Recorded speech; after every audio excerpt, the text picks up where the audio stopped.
Hello everyone. यूसेंस GK में Indian polity and constitution में आज हम पढ़ेंगे द प्रेसिडेंट का सेकंड पार्ट। इस पार्ट में हम देखेंगे the powers of the president. सबसे पहले हम आते हैं एडमिनिस्ट्रेटिव या executive powers of the president पे। तो सबसे पहला पावर क्या है? तो भारत के जितने भी निर्णय हैं वो राष्ट्रपति के नाम पर लिए जाते हैं, चाहे कोई अपॉइंटमेंट हो, आदेश लाया जा रहा हो, अध्यादेश आया है, कोई बिल पास होकर एक्ट बना है, सभी पर राष्ट्रपति का ठप्पा होगा और राष्ट्रपति के नाम पर ही हर डिसीजन लिया जाता है। जितने भी ऑफिसर्स हैं यूनियन के यानी कि सेंटर के, सब प्रेसिडेंट के सबऑर्डिनेट्स होते हैं और प्रेसिडेंट को राइट है कि वो सब चीज़ों के बारे में इन्फॉर्म्ड रहे, जो भी अफेयर्स चल रहे यूनियन में उन सब के बारे में। फिर राष्ट्रपति के पास बहुत सारे एग्जीक्यूटिव के अपॉइंटमेंट्स का भी अधिकार है। ध्यान रखना, प्रेसिडेंट के पास एग्जीक्यूटिव के अपॉइंटमेंट्स के अधिकार है, लेजिस्लेटिव के अपॉइंटमेंट्स के नहीं। अब लेजिस्लेटिव क्यों नहीं? क्योंकि वो तो चुनकर आ रहे हैं। तो प्रेसिडेंट किन किन को चुन सकते हैं? सबसे पहले chairman and members of UPSC, फिर प्राइम मिनिस्टर ऑफ इंडिया। तो प्राइम मिनिस्टर और उनकी जो मंत्री परिषद है उनका अपॉइंटमेंट कौन करेगा?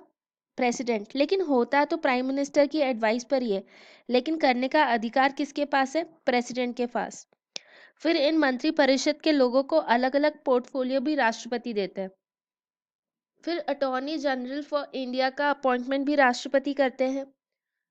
Controller and auditor general CAG, उनका अपॉइंटमेंट भी। चीफ जस्टिस एंड जजेस ऑफ सुप्रीम कोर्ट और हाई कोर्ट, दोनों का अपॉइंटमेंट कौन करेंगे? राष्ट्रपति। Governors of the state, chief election commissioner and other election commissioner of India. तो 2 चुनाव आयुक्त और एक मुख्य चुनाव आयुक्त, इन सभी को अपॉइंट करेंगे प्रेसिडेंट। फिर members of interstate council, chief commissioner of union territories, members of finance commission. तो चेयरमैन और मेंबर्स ऑफ फाइनेंस कमीशन को भी प्रेसिडेंट अपॉइंट करते हैं, जो हर 5 साल में अपॉइंट होते हैं।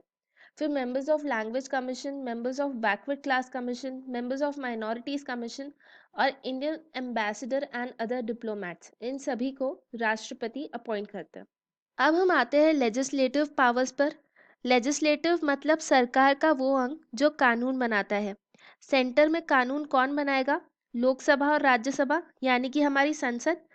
आप लोगों को ये याद रखना है कि राष्ट्रपति संसद का एक अभिन्न अंग है।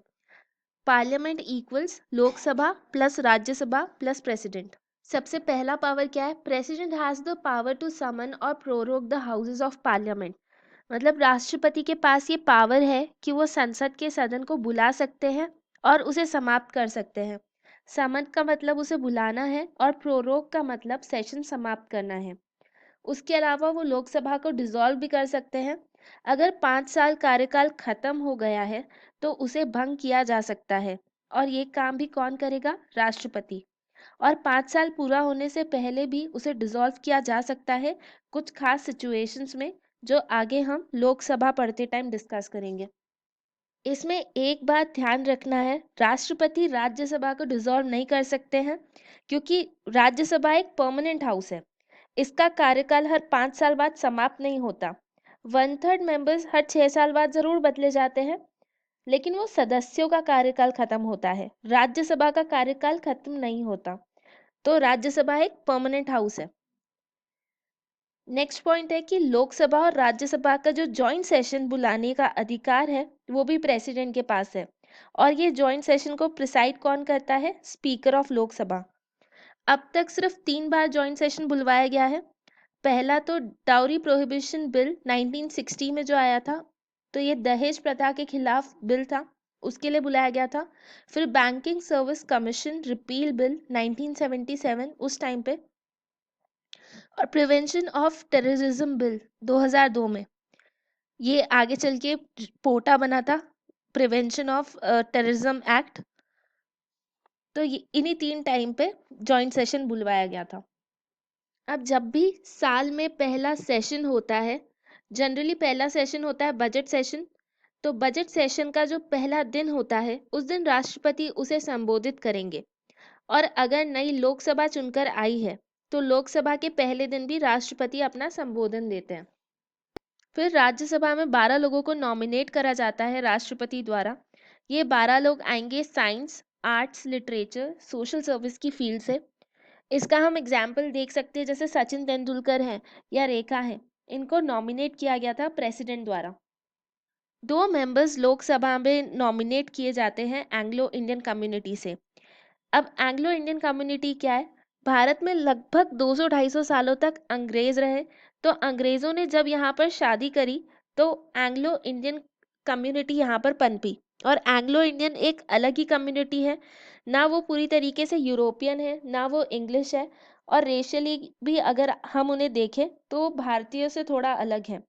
तो जब भारत आज़ाद हुआ तो ये डर था कि एंग्लो इंडियन कम्युनिटी के साथ न्याय नहीं होगा, तो संविधान सभा ने ये डिसाइड किया कि 2 लोग लोकसभा में वहाँ से आएंगे एंग्लो इंडियन कम्युनिटी से, और वो उनकी पैरवी करेंगे।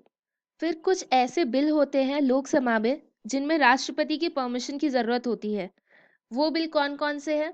तो सबसे पहला, अ bill for formation of new state और ऑल्टरेशन ऑफ बाउंड्रीज, यानी कि जितनी भी बाउंड्री चेंज करने वाले बिल होते हैं, तो वो ऑर्डिनरी बिल ही है, लेकिन स्टेट कोई नया बन रहा है या बाउंड्री चेंज करी जा रही है, इस सभी के लिए राष्ट्रपति की अनुमति ज़रूरी है। उसके अलावा, अ bill providing for any of the matter specified in article 31A, फिर मनी बिल, फिर अ bill involving expenditure from the consolidated funds of India, अगर कंसोलिडेटेड फंड्स ऑफ इंडिया से कुछ एक्सपेंडिचर हो रहा है तो वो वाले बिल पे राष्ट्रपति की अनुमति लेनी पड़ेगी। फिर टैक्सेशन सिस्टम को कोई बिल अफेक्ट कर रहा है, उसमें राष्ट्रपति की अनुमति लेनी पड़ेगी। और साथ ही state bills imposing restrictions upon the freedom of trade. मोटे मोटे तौर पे अगर हम देखें तो मनी बिल, फाइनेंशियल बिल और बाउंड्री चेंज करने वाला या नया स्टेट बनाने वाला जो बिल है, उस पे हमें राष्ट्रपति की परमिशन लेनी पड़ेगी। इसमें आप एक बात ध्यान रखना कि कॉन्स्टिट्यूशनल अमेंडमेंट यानी कि संविधान संशोधन के लिए राष्ट्रपति की अनुमति लेना ज़रूरी नहीं है, और ऑर्डिनरी बिल कोई अन्य साधारण बिल है उसके लिए भी ज़रूरत नहीं है।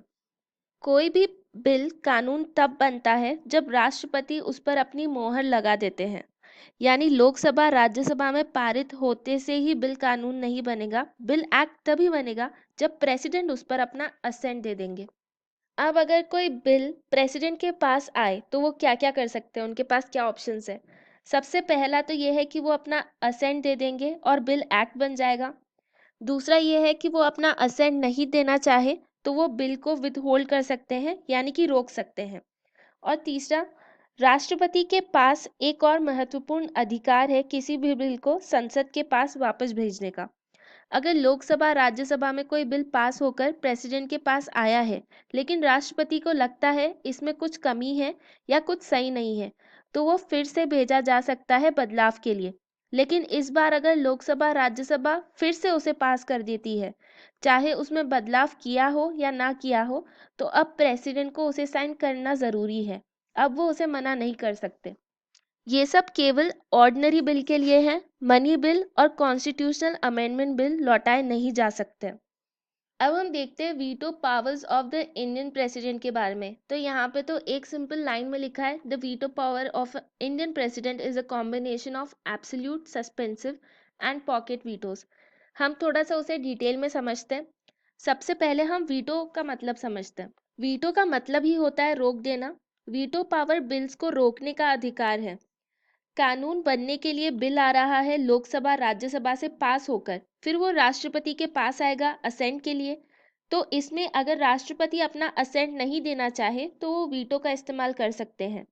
और ये अधिकार राष्ट्रपति को क्यों दिया गया है? सोचो कि अगर लोकसभा में एक ही पार्टी का डोमिनेशन हो, उसी की मेजॉरिटी हो, तो वो जो चाहे वो बिल पास करवा सकते हैं। ऐसी स्थिति को रोकने के लिए प्रेसिडेंट को वीटो पावर दिया गया है। राष्ट्रपति का जो वीटो का अधिकार है, ये केवल ऑर्डिनरी बिल्स के लिए होता है, मनी बिल और कॉन्स्टिट्यूशनल अमेंडमेंट बिल के लिए नहीं होता है। अब कौन कौन से 3 टाइप्स के वीटो हैं? सबसे पहला है एब्सोल्यूट वीटो। तो इसमें राष्ट्रपति अपनी हामी नहीं देते हैं किसी भी बिल को और उसे रोक देते हैं, तो बिल कभी भी एक्ट नहीं बनेगा और ऐसे में कानून की डेथ हो जाती है, डेथ ऑफ द बिल। अब ना ये बिल पार्लियामेंट के पास जाएगा और ना ही ये कानून बनेगा। फिर अगला है सस्पेंसिव वीटो। सस्पेंसिव वीटो का क्या मतलब है? सस्पेंड कर देना मतलब लटका देना किसी चीज को। तो यहाँ पर राष्ट्रपति किसी बिल को लटका देते हैं। कैसे लटकाते हैं? पहले वो बिल को भेजेंगे पार्लियामेंट के पास रिकंसिडरेशन के लिए। उन्हें लगता है बिल में कुछ खामी है या कुछ असंवैधानिक है, तो फिर से वो भेजा जाएगा रिकंसिडरेशन के लिए। अब वो लोकसभा या राज्यसभा की मर्जी है कि वो चेंजेस करते हैं या नहीं, लेकिन अब वो अमेंडमेंट या चेंजेस लाने के बाद बिल पास हो जाता है तो राष्ट्रपति को साइन करना ही पड़ेगा उस पर। तो ये जो कुछ टाइम के लिए बिल को लटकाया गया था, इसे ही कहते हैं सस्पेंसिव वीटो। मनी बिल के केस में प्रेसिडेंट सस्पेंसिव वीटो का इस्तेमाल नहीं कर सकते हैं, क्योंकि मनी बिल राष्ट्रपति की परमिशन से ही लोकसभा में आया था। नेक्स्ट है पॉकेट वीटो। इसका मतलब क्या है कि राष्ट्रपति ने बिल को अपनी जेब में डाल दिया, ना ही वो इसे रिजेक्ट कर रहे हैं और ना ही इसे एक्सेप्ट कर रहे हैं। ये बिल इनडेफिनेट टाइम तक राष्ट्रपति की टेबल पर पड़ा रहता है। हमारे संविधान में बिल पर असेंट देकर राष्ट्रपति कब तक बिल देंगे उसका टाइम नहीं बताया गया है, और यही बेसिस है पॉकेट वीटो का। अब अगर स्टेट लेजिस्लेचर से बिल आए प्रेसिडेंट के पास तो वो क्या करेंगे? तो लेजिस्लेटिव असेंबली यानी कि राज्य की विधानसभा से अगर कोई विधेयक पारित होता है और गवर्नर के पास आता है, तो गवर्नर के पास 4 ऑप्शंस होते हैं। सबसे पहला कि वो असेंट दे दे, दूसरा विथ होल्ड करे, तीसरा फिर से विधानसभा को लौटा दे कि आप इस पे विचार विमर्श करें, और चौथा अगर गवर्नर को लगता है कि ये बिल बहुत इंपॉर्टेंट है, इसे प्रेसिडेंट के पास भेजना चाहिए, तो ये प्रेसिडेंट के पास भेज दिया जाता है। और उस टाइम प्रेसिडेंट के पास भी 3 ऑप्शंस होते हैं। पहला कि वो साइन कर दे, दूसरा कि वो साइन ना करे, और तीसरा कि गवर्नर के पास बिल को वापस भेज दिया जाए। और गवर्नर वहां से कहाँ भेजेंगे? विधानसभा के पास फिर से विचार विमर्श के लिए। फिर आगे फिर से ये बिल जाएगा गवर्नर, और फिर गवर्नर से आएगा राष्ट्रपति के पास। तो जब सेकेंड टाइम ये बिल राष्ट्रपति के पास आता है तो राष्ट्रपति इस पर मना कर सकते हैं। यही बता रहा है next point, it is not obligatory upon the president to give his assent even to the bills reconsidered by the state legislature. फिर नेक्स्ट पॉइंट है ऑर्डिनेंसेस के बारे में। सबसे पहले ऑर्डिनेंस क्या होता है? तो ऑर्डिनेंस एक तरह का कानून है जो डायरेक्टली राष्ट्रपति के पास करने के बाद कानून बन जाएगा। यानी लोकसभा राज्यसभा में इस बिल को पेश करने की जरूरत नहीं है, इस बिल को पास करवाने की जरूरत नहीं है वहां से, बस राष्ट्रपति के साइन से ये कानून बन जाएगा। ये होता है ऑर्डिनेंस। और ऑर्डिनेंस की स्पेशल पावर दी गई है राष्ट्रपति को, लेकिन ये पावर तभी इस्तेमाल की जा सकती है जब पार्लियामेंट सेशन में ना हो। फिर जैसे ही पार्लियामेंट सेशन में होगा तब इस ऑर्डिनेंस को 6 वीक्स के अंदर अंदर लोकसभा और राज्यसभा से पास किया जाना जरूरी है, वरना ये लैप्स हो जाएगा। होप आपको ये लेक्चर पसंद आया हो। अगर आपको ये लेक्चर पसंद आया तो प्लीज़ लाइक करें, शेयर करें और सब्सक्राइब करें हमारे चैनल को। और अगर आपके कोई भी क्वेश्चंस हो तो आप नीचे कमेंट सेक्शन में लिख के बता सकते हैं। Thank you.